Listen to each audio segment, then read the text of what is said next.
Upon arriving at the Kanglin Kingdom's border gate, the head royal guard stepped forward and requested permission from the Kanglin guards to allow passage. One of the guards hesitantly asked our protagonist, "Can you control the king wolf?" With a calm smile, the protagonist reassured him, "Put your worries to rest, it's my mount." The guard was just about to guide our protagonist through the gate when someone shouted, "Where is this so-called Qin-jun?" The guard was abruptly interrupted by a figure that seemed to leap down from the walls of the Kanglin Kingdom. Our boy was so gracious to greet this imbecile who just spawned out of the blue. This fool was the friend of Zhuo Junji, you know, the fool who received a malevolent backshot from our protagonist, and now his friend was here to challenge Qin-jun. The group that accompanied Qin-jun was shocked to hear that Qin-jun had defeated Zhuo Junji, who was on the list of geniuses. Qin-jun, excited to complete his task, invited the stone-headed idiot to rush at him quickly. You won't believe me, but the idiot rushed faster than a bull running for red flags. Even the person who accompanied Qin-jun was surprised by the speed. It was indeed expected since he was one of the top next-generation geniuses.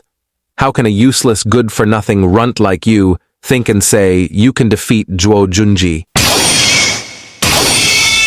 When the sword clashed, the power was overwhelming. To be precise, Qin-jun's power began to shatter the opponent's sword, which broke like glass. But it didn't end there. Qin-jun's dominating strength overshadowed the opponent, throwing him to the other side. I can't believe such stupidity can be unrivaled. The system awarded Qin-jun 5,000 experience points. This notification prompt gave our protagonist a side quest to wander and hunt geniuses all over and beat the groliously for some free exp. Since the matter was resolved, Qin-jun ordered the group to enter the Kanglin Kingdom. The rumors of Qin-jun defeating Zhuo Junji had spread so quickly that they had already gathered a crowd. Rumors spread about how Qin-jun had lured their general and had him killed by his servants. More gossip continued, which kept boosting our boy's reputation. Qin-jun summoned the leader of the Iron Blood, asking him where he could buy the roster for the top geniuses. "Why, if I may ask?"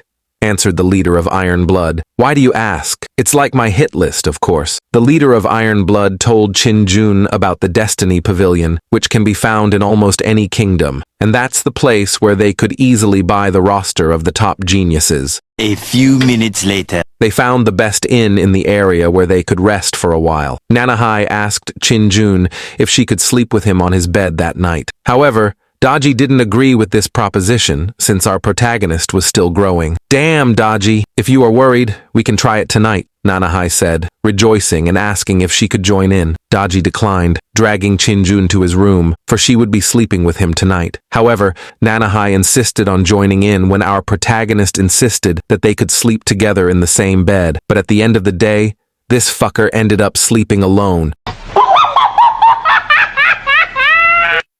With no choice, he began the summoning of attributes. As Qin-jun looked at his attributes, he realized that the experience point limit had increased from 30,000 to 100,000. This was due to Qin-jun reaching the third Purple Rainbow Thunder method. Qin-jun began to ponder why his summons, such as Fahai, who were neither gods nor demons, existed. The system replied that since our protagonist had transmigrated, he also had the power to summon powerful figures from his previous world under his command. Qin-jun was surprised by the system's reply.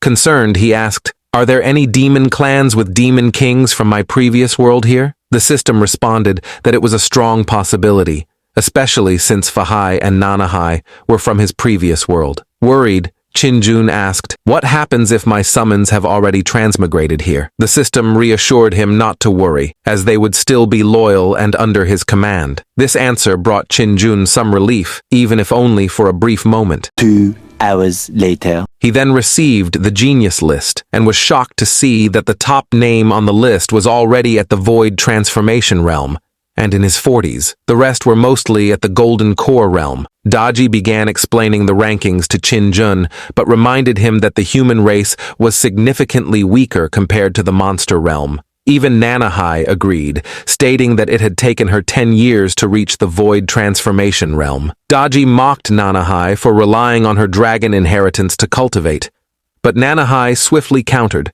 questioning if Daji herself wasn't relying on her celestial fox bloodline. Before the conversation could continue, a voice rang out, demanding Chinjun be brought out. The guards asked who had sent him, or if it was the Kanglin emperor. The figure introduced himself as Uchilian, laughing arrogantly and belittling the guards escorting the protagonist. The guards recognized Uchilian, who had previously defeated a powerhouse of the Golden Core realm. Uchilian verified the royal guard's words, but the guard warned him that the fifth prince was dead, and that the person Uchilian sought was now a grim reaper. Uchilian refused to believe it, prompting Chinjun to calmly confirm the prince's death, saying, "If you don't believe me, I'll gladly direct you to meet him." At that moment, a figure leaped into the scene, appearing between everyone in a flash. This figure was known as Dark Owl. The leader of Iron Blood ordered Dark Owl to cease his mission of assisting Chinjun, explaining it had been ordered by the fifth prince before his death. "If I cancel the mission, it will ruin my reputation. Don't you understand, you loyal dog?" answered Dark Owl, ordering his men to kill our protagonist's group. Chinjun told Tabai that he knows the drill, to leave their enemies barely alive, to which Tabai accepted the quest, replying that he would use the diddly technique, Diddy Spank.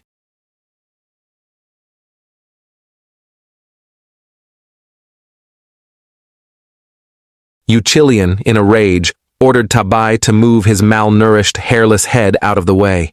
Tabai was really pissed by Uchilian's words and used the forbidden technique, Diddy Touch. This technique was so forbidden that it devoured the victim's dignity that the writer had to censor it. Uchilian couldn't believe the number of violations he received at that moment. Tabai told Chinjun it was done and that he shouldn't question that technique, since it was one of the most forbidden techniques. Well, let me get into it. Divine tactic, cowardly shot. Chinjun began to execute the weakened opponent. One of the opponents claimed to be the son of the Dark Pavilion and threatened that if Chinjun killed him, he would be hunted by the Dark Pavilion. Ding! The host has executed a fifth layer of the Golden Core and gained 5,200 experience points. A shining red object shot up into the sky. Seeing this, Tabai shouted that it wasn't good,